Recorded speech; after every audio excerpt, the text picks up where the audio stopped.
All right, let's get into it. We live in this age of science and data, where we can explain almost anything. So why is it that we're still so drawn to stories that go bump in the night? It's like there's a part of our brain that demands a logical explanation. But another part just wants to lean in a little closer to the campfire and hear a chilling story. Tonight, we're going to dig right into that tension between what we can prove and what we just can't seem to shake. So, to get a feel for what we're talking about, just look at this. Two totally different stories that explained the exact same thing, how an island was formed. On one hand, you've got the legend of a giant named Moshop dragging his foot through the dirt. On the other, you have the science of glaciers carving up the landscape over millions of years. Both stories get you to the same place, an island, but they take completely different roads to get there. And that's really the heart of what we're exploring, the myth versus the geology, the story versus the data. So here's our game plan. First, we're going to look at what our modern campfire stories really are. Then, we'll dive deep into a really strange case, the Billy Brown encounter, and follow that up with a skeptic's investigation. From there, we'll zoom out to a much bigger story, this idea that there's something on the moon, and stack that up against the official explanation. And finally, we'll try to figure out why we need the dark. Okay, let's jump right into our first case. Picture this. It's autumn 2021 in the north of England. The man at the center of all this is named Billy Brown, and what he says happened to him in his attic bedroom, well, it really makes you question the line between what's real and what's in your head. Now, you have to pay attention to the timeline here because the sequence is everything. It all kicks off with this incredibly strange encounter in the middle of the night. Then, less than a day later, he gets hit with this sudden, life-threatening illness. After weeks in the hospital, he recovers, only to witness something bizarre over the highway a couple of months later. So on that night, October 9th, Billy Brown gets woken up. But it wasn't a crash or a scream. It was this quiet, weird, chattering sound. He said it sounded just like two little birds chirping quietly. But the instant he opened his eyes, the sound just stopped. And in that dead silence, he sees it, standing right next to his bed, a figure. It had all the classic features you've heard about, 4 feet tall, big long head, and these huge deep-set black eyes. But here's the weirdest part. Billy wasn't scared. He just felt calm. So he sits up, reaches out his hand, and just says, "Hello." The being touches his hand, and bam! This intense, painless heat just shoots through his entire body. At the exact same moment, his legs just lift up off the bed, just levitating there, 5 or 6 inches in the air. The second he pulled his hand away, his legs dropped, the heat was gone, and the figure was gone too. Okay, now this is where the really weird story turns into a full-blown medical mystery. By the very next evening, Billy is violently ill.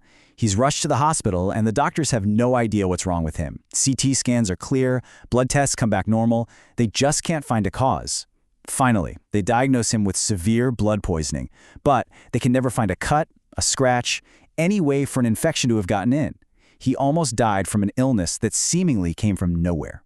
So yeah, that story is incredibly unsettling. But the skeptic in all of us has to be asking, okay, what else could this be? Are there more logical, scientific explanations for what Billy says he experienced? Let's put on our investigator's hat for a second. So let's start with the encounter itself. Scientifically speaking, it has all the classic signs of something called a hypnagogic event. You know that weird state, right when you're drifting off to sleep or just waking up? That's it. It's a time when your brain can cook up incredibly real hallucinations. You can hear things, like strange chattering, and you can see things, like a figure standing in your room. It's a totally documented phenomenon. And this chart breaks it down perfectly. You can literally go down the list and find a potential rational cause for everything. The figure by the bed, a classic sleep paralysis hallucination. The heat and the levitation, just super vivid sensations from a dream state. The horrible illness, a really, really unlucky coincidence, a random infection that doctors just couldn't trace at first.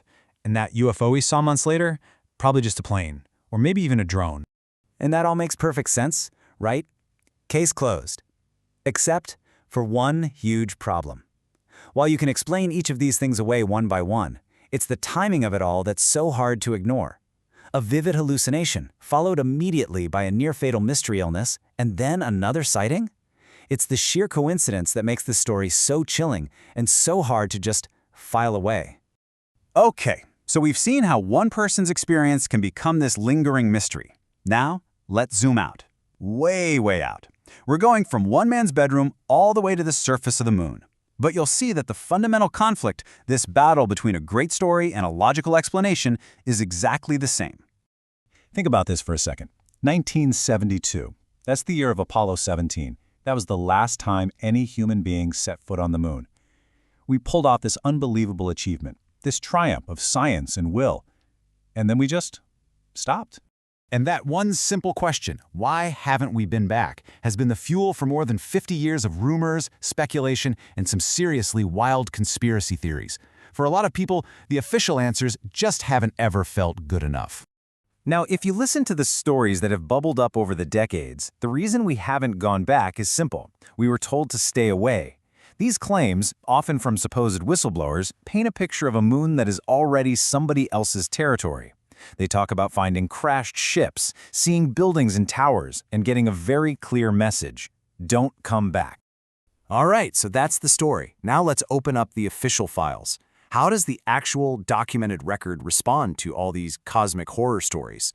Well, the answers are a lot more down to earth, but they also happen to be verifiable. Let's take one of the most famous examples, the strange music the Apollo 10 crew heard when they were on the far side of the moon. For years, people pointed to this as proof of something alien. The reality? It was just radio interference between their own two ships. A spooky sound? Sure, but with a perfectly boring technical explanation. And the real reasons we stopped going to the moon? It wasn't aliens, it was accountants and politicians. The cost was just astronomical. And once the US won the space race against the Soviets, the political motivation and the funding just dried up. The science we could do there at the time was limited, and it just wasn't worth the price tag anymore. So, we've looked at a personal, terrifying encounter and a huge global conspiracy. We've heard the eerie stories, and we've heard the sensible, rational explanations. So, what are we supposed to take away from all this? Why do these stories stick around, even after they've been debunked? Here's the thing. The power of these stories isn't about whether they're 100% true or 100% false.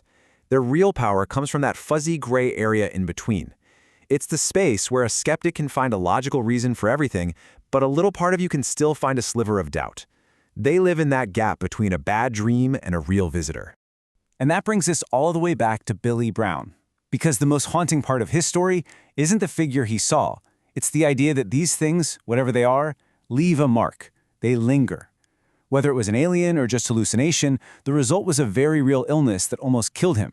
The experience didn't end when he woke up. So I'll just leave you with this final thought. When all the logical explanations have been laid out on the table and the lights go out, which story do you choose to believe? The one that says it was all just a random, meaningless coincidence? Or the one that whispers, maybe there's something more out there, just waiting in the dark?